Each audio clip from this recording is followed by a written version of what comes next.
Hi everybody, my name is Dennis and welcome back to the next list at the end of the year where we rank things and say things are good and bad. This time we're saying that things are good. Yay! It's my top 10 best songs of the year. And let's go ahead and just kick things off with number 10. This Is America by Childish Gambino. This song, I love the really dark instrumentals that go into, well, they're mixed with these high-pitched, light, catchy instrumentals, and they're really blended together to form this really nice, cohesive story of distraction in America and consumerism, and how we just ignore the bad things that happen in favor of just looking at the bright things that we see right in front of us a lot of times. I think the lyrics are amazingly written. And even though I do see the argument of the music video is really what makes this song great, and I do agree to an extent. The music video amps up the quality of this song basically tenfold. But even with that, I do feel like the music video is part of the listening experience with this song. And even though you may say, oh, shouldn't you be judging it based on the song, not based on the video? And I guess, yeah, but it was honestly one of the best music videos of this year, and it's honestly one of the best songs of this year. And could the production have been brighter or darker in its moments? Sure, it could have. Could the vocals have been more powerful and just heart-wrenching? Sure, they could have. And even though they could have done these things better, they still do these things really great. And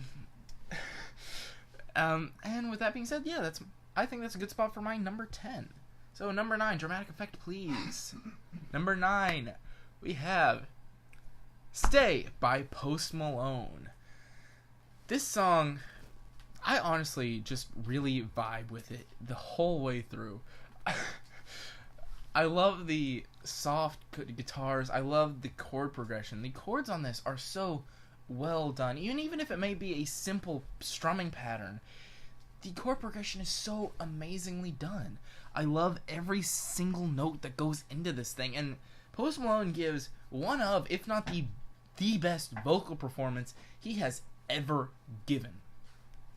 I also think the lyrics, although they are nothing new in subject matter, do a really great job of developing this idea of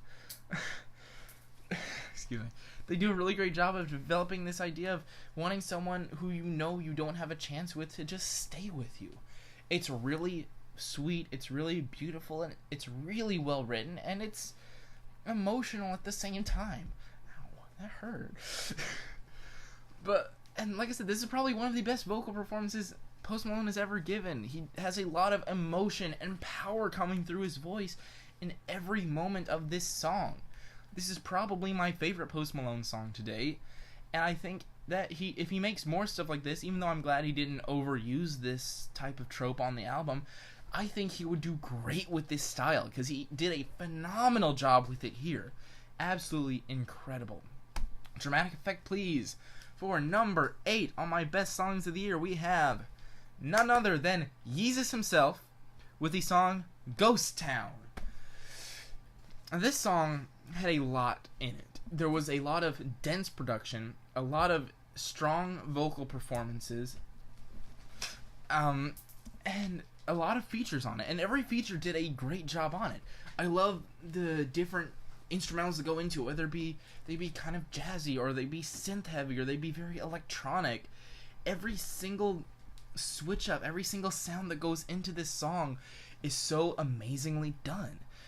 And I think the lyrics are very strong as well. A standout moment for me was at the very end of the song, where even though I know that a stove doesn't necessarily always make you bleed, where they say, I put my hand on a stove to see if I still bleed, because nothing hurts anymore. I feel kind of free. And it's this sad idea of, well, if I can't feel anything, even though that's sad, that's still a sense of freedom. And even though I know there is more to the lyrics in the earlier parts, that is a very standout moment for me, and it was one of the best verses of this year. I thought everyone who was on this song did a phenomenal job. All of their vocal performances were strong. The production was spot on. And yeah, this is just a song I can listen to over and over again and just love it every single time. Alright, Dramatic Effect going into number 7. I'm getting my weeaboo on with a J-pop song here. The song, excuse me if I mispronounce this, Yume wo Miu by Haru Nemuri. This song, and I'm not a huge fan of music from the eastern side of the world. And even though that may not be the case at all times, this song really did just strike me as beautiful. I love... Sorry, I just hurt Allier, and it makes me happy. And even though this song is in Japanese, don't let the language barrier distract you from the beauty that goes into this song. The amazingly choreographed pianos that go into it, the beautiful ambience that you feel throughout it, it is really something phenomenal. And even though you may not be able to understand the words, I looked up a translation of the lyrics, and they're really something profound. With this idea of, excuse me, but I believe it was something along the lines of, like, you didn't know this kind of pain until before the storm. And was just having this effect of, I didn't know what it really meant to feel pain until this really bad event occurred. And it's beautifully written. And I mean, I just can't put into words how amazing the various metaphors, the various amounts of symbolism that go into this thing are. And like I said, don't let the language barrier distract you from the absolute beauty of this song. Because it is truly something phenomenal. It's truly something to look to as amazing. And it really did strike me as something just that blew me away, even though I'm not normally a fan of this type of music. So that being said, Dramatic Effect, please. We have number 6, going a bit darker now, with the alt-rock song Ghost by Bad Flower. Now, this song deals with a very serious subject matter and a very depressing and purposely disturbing way. This song effectively tells the account of someone contemplating and eventually going through with a suicide attempt. And even though some may argue that the way it's presented, the detail that is given, may be detrimental, it may put bad ideas into someone's head, I don't think this song is for people with suicidal thoughts. I think this song is for people who don't. I think this song is to help those kinds of people understand what it feels like, to understand the things that go through one's head when they do these things. Oh, God. Gosh, I hate Allier. I really, really hate Allier. Excuse me for this. No, please don't. But this song is really just heart-wrenching, and especially a lot of the lyrics that go into it. And I don't think it glorifies suicide. I don't think it portrays it in a positive light, showing it as an escape, because towards the end of the song he said, "The cutting part was easy, but regretting it is so effed."